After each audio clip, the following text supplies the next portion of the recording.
There are usually a few reasons why you'd want to remove a watch strap. Maybe you want to give the band a deep clean, or perhaps you need to replace a damaged one.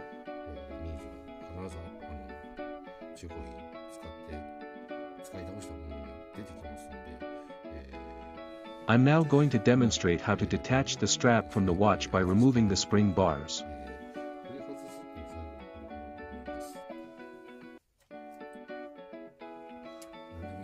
To do this, I'll be using this tool called a spring bar remover.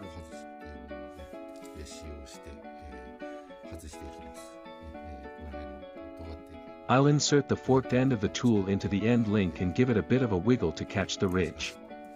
On the other end of the tool, there's a straight pin. This is designed for watches with drilled lugs holes on the side of the lugs, allowing you to push the spring bar out from the outside.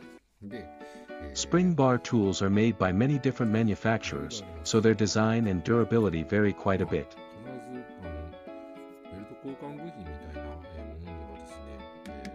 With these cheap ones that come with replacement straps, they're almost like single-use tools. Well, maybe not quite that bad, but you will definitely run into situations where you have to apply a lot of force to get a stubborn spring bar out.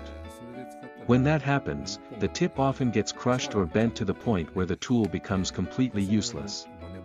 Since these disposable tools are included every time you buy a new watch strap, they'll really start to pile up unless you just toss them out after use.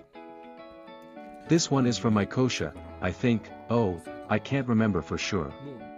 But anyway, there are expensive professional tools like this as well.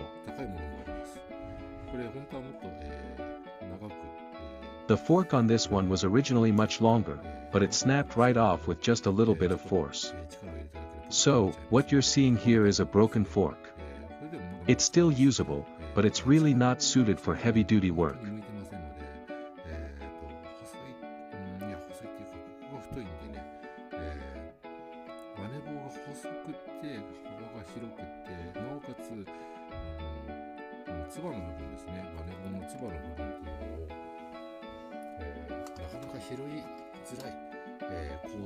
I use it in situations where the flange of the spring bar is too thin or hard to grip, because this tip catches it incredibly well.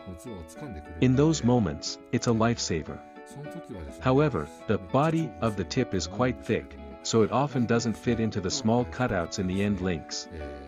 Will it fit this Lineage? No, it's a tight squeeze. Yeah, it won't go in. Since I run into this so often, I don't get to use it much. In the end, I usually fall back on these disposable ones that cost about 100 yen for 3 and just use a bit of brute force. I also bought this one recently. The tip was sharp and hardened at first, which was great, but after some heavy work, it ended up in this disappointing state. You look at it and think, is this even usable?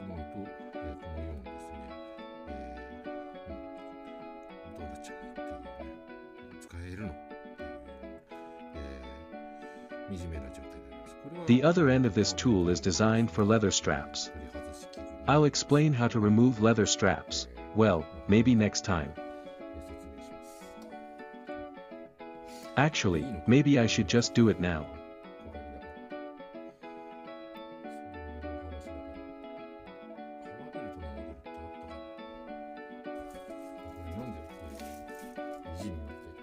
Let me see if I have a watch with a leather strap nearby. You might be wondering why I'm bringing out a leather strap watch when it has nothing to do with the Lineage, but if I don't film it while it's on my mind, I'll probably forget. If you try to jam a sharp, thin tool into the gap between the lug and the leather strap, right here, you'll end up catching the corner of the strap loop and peeling the leather.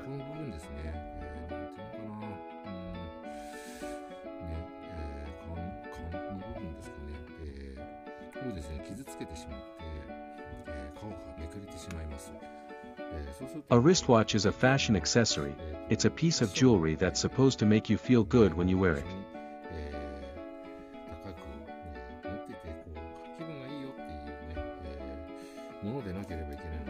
It's always a disappointment to see the edges of a leather strap getting frayed. To avoid ruining the look of the watch during a strap change, I use a tool with a rounded, blunt tip.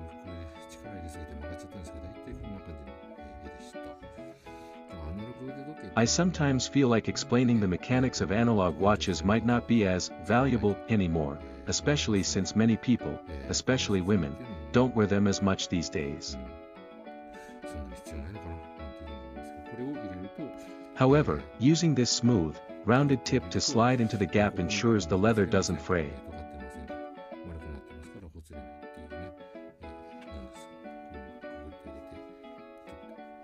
This particular case seems to require quite a bit of force.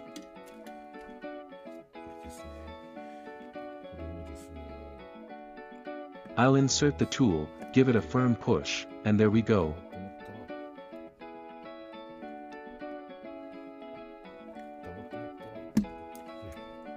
It's off. I managed to remove the strap without damaging the corners of the leather, so it still looks pristine. Now, for putting the strap back on, you can use a tool, but that's a bit of a hassle, so I usually just do it with my fingers.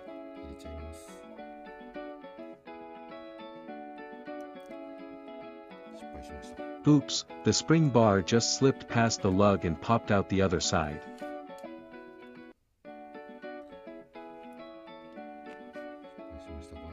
I'll adjust the angle toward the direction I want the strap to slide.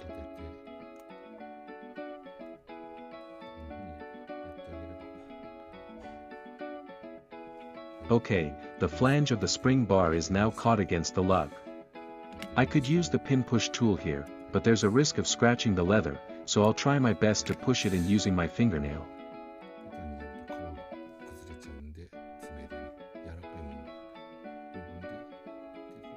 If the tip of the spring bar aligns perfectly with the hole on the inside of the lug, it'll lock into place like this and won't come out. If it's misaligned, it'll just pop right back out.